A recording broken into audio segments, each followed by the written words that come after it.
Hello and welcome to Hereford Makes YouTube channel. In this video we are going to go through setting up a forge-like space for you to practice the forge-like techniques at home.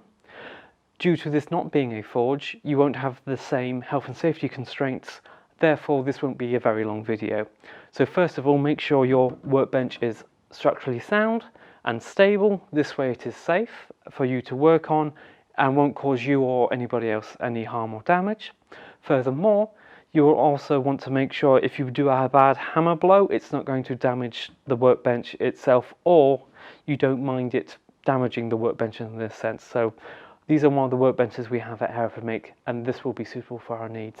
Next, your block of wood.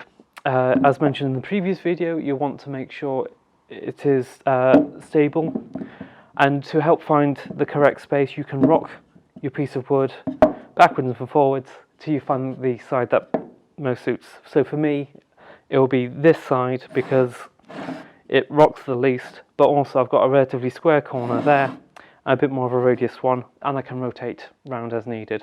The next step would be with your hammer to make sure the hammer head is securely on.